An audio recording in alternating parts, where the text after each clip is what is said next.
ሰላም የእግዚአብሔር ቤተሰቦች ከማህበረ ቅዱሳን ቴሌቪዥን የዕለቱን አጫጭር መረጃዎች ይዘንላችሁ ቀርበናል።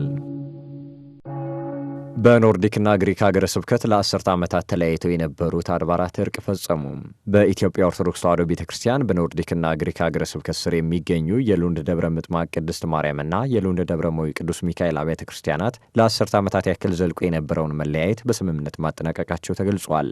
አብያተ ክርስቲያናቱ ለረጅም ዓመታት ተለያይተው ለመቆየታቸው በዋነኛነት የሚጠቀሰው የቅዱስ ሲኖዶስ አንድነት ከመታወጁ በፊት በነበረው አለመግባባት ሳቢያ የተፈጠረ መንፈሳዊና ማህበራዊ ክፍተት እንደነበረ ተመላክቷል። ይህንን ለቤተ ክርስቲያን አንድነት እንቅፋት ሆኖ የቆየውን ችግር በዘላቂነት ለመፍታት የሀገረ ስብከቱ ሊቀ ጳጳስ ብፁዕ አቡነ ኤልያስ የሰላም ኮሚቴ በማቋቋም ሲሰሩ የቆዩ ሲሆን ይህ የሰላም ኮሚቴ በሁለቱ አድባራት መካከል የነበሩ መቃረኖችን በውይይት መፍታቱ ተገልጿል።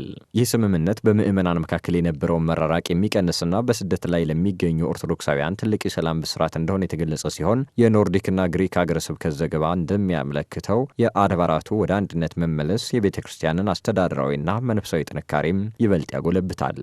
መረጃው የኖርዲክና ግሪክ ሀገረ ስብከት ማህበራዊ ትስስር ገጽ ነው። አገልጋዮች በእውቀትና በመንፈሳዊነት ታንጸው ለምዕመናን ሊደርሱ ይገባል ሲሉ ብፁዕ አቡነ ኤልያስ አሳሰቡም። የጋሞና አካባቢው ሀገረ ስብከት የቤተ ክርስቲያንን መዋቅራዊ አሰራር ለማዘመን የወንጌል አገልግሎትን ይበልጥ ተደራሽ ለማድረግ ያለመ ሰፊ የስልጠና መድረክ ማዘጋጀቱ ይታወቃል።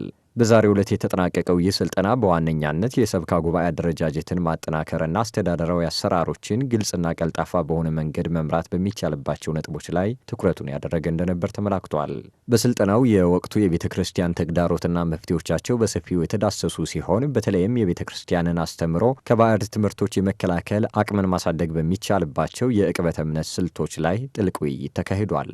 የሀገረ ስብከቱ ሊቀ ጳጳስ ብፁዕ አቡነ ኤልያስ በስልጠናው ማጠቃለያ ላይ ባስተላለፉት መመሪያ ቤተ ክርስቲያን በአሁኑ ወቅት ከምንም በላይ በእውቀትና በቅድስና የታነጹ አገልጋዮች እንደምትሻ ገልጸዋል። ብፁዕነታቸው አክለውም አገልጋዮች ራሳቸውን በመንፈሳዊ እውቀት በማነጽ የምዕመናንን መንፈሳዊ ጥያቄዎች በአግባቡ የመመለስና የመጠበቅ ኃላፊነታቸውን ሊወጡ እንደሚገባም አሳስበዋል። ይህ ስልጠና ቤተ ክርስቲያን በአካባቢው ያላትን መንፈሳዊ ተልዕኮ በላቀ ሁኔታ ለመወጣትና የአገልጋዮችን አቅም በመገንባት ረገድ ከፍተኛ ፋይዳ እንደሚኖረውም ተገልጿል። የጋሞና አካባቢው ሀገረ ስብከት ሚዲያ እንደዘገበው መሰል ስልጠናዎች የአስተዳደር መዋቅሩን በማዘመን ምዕመናን የትኛውንም አይነት መንፈሳዊ አገልግሎት ያለ እንግልት እንዲያገኙ ለማስቻል ትልቅ አስተዋጽኦ እንዳለውም ተገልጿል።